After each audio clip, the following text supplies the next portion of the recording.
El 19 de julio de 1979 triunfa la revolución sandinista. El tirano Somoza huye de Nicaragua y las columnas guerrilleras entran victoriosas en la capital.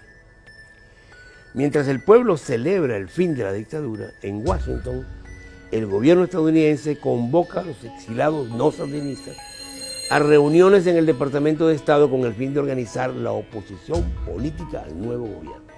Al mismo tiempo, la CIA entra en contacto con grupos de la Guardia Nacional somocista que se habían refugiado en Honduras y tenían la intención de seguir luchando contra los sandinistas. Nace así la llamada Contra, la organización paramilitar que va a combatir al gobierno de Nicaragua durante una década, de 1979 a 1990, en una guerra cruel y sin cuartel que causará más de 30.000 muertos, centenares de miles de heridos y pérdidas materiales por 20.000 millones de dólares. Destrucción de puentes, torres de transmisión eléctrica, represas, centros de salud, escuelas, instalaciones agrícolas, etcétera, etcétera. Al principio, durante los años 80 y 81, la mayor ayuda para los contras venía de la dictadura militar argentina, pero en diciembre de 1981 el presidente Ronald Reagan autorizó operaciones encubiertas contra Nicaragua que aportaron dinero, armas, equipo y entrenamiento a los grupos terroristas que operaban desde Honduras y Costa Rica. Al año siguiente, los argentinos dejaron de colaborar con la CIA y se retiraron en protesta por el apoyo de Estados Unidos a los británicos durante la Guerra de las Malvinas.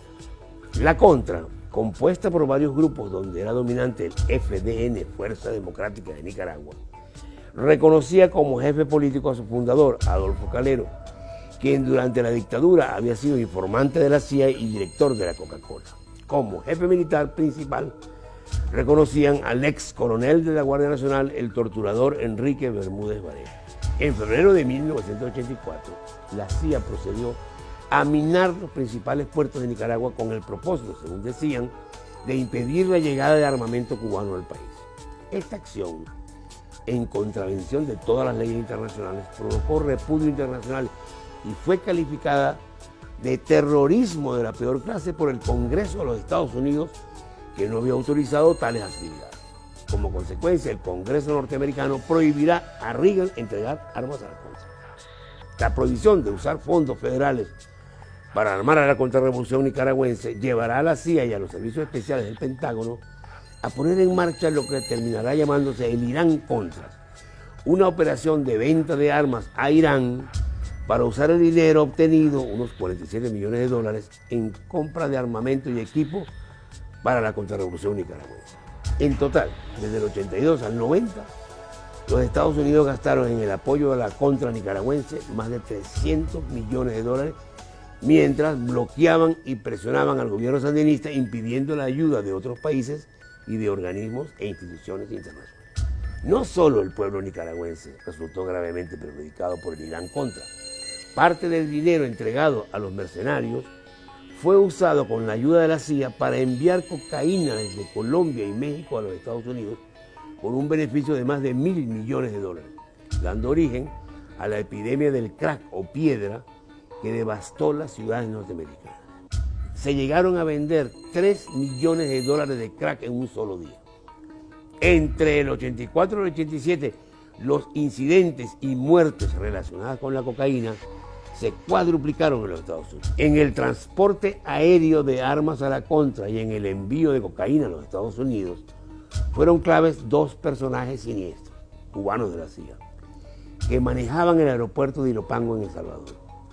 El torturador Félix Rodríguez, asesino de Che Guevara en Bolivia en el 17, y Luis Posada Carriles, autor de la voladura del vuelo 455 de la Compañía Cubana de Aviación en Panamá. Del 84 al 88, la Contra ejecutó unas 1.300 acciones puramente terroristas y crímenes de guerra con el fin de amedrentar a la población y dañar una economía que ya estaba frágil por el bloqueo de los Estados Unidos.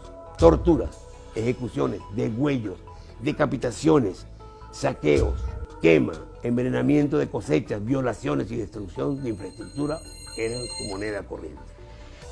La contrarrevolución llegó a tener más de 20.000 combatientes, pero se hizo evidente que ni la Contra podía derrocar al gobierno sandinista, ni el gobierno de Daniel Ortega podía liquidar a la Contra, por lo que se iniciaron conversaciones entre las partes que en marzo del 88 llegaron a firmar un acuerdo de cese el fuego.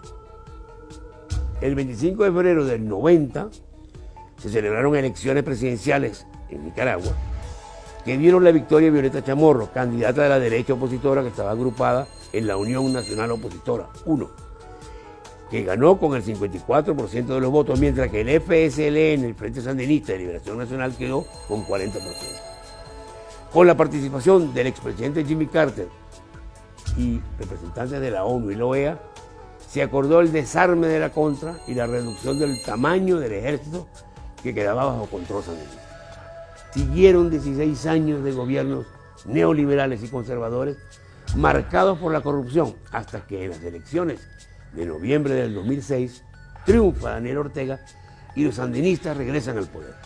Desde entonces hasta nuestros días, la derecha, siempre apoyada por los Estados Unidos, presenta una violenta oposición al gobierno. A pesar de los guerreristas del imperio, la guerra de la Contra es hoy solo un mal recuerdo y Nicaragua cuida la paz que tanto le cuesta.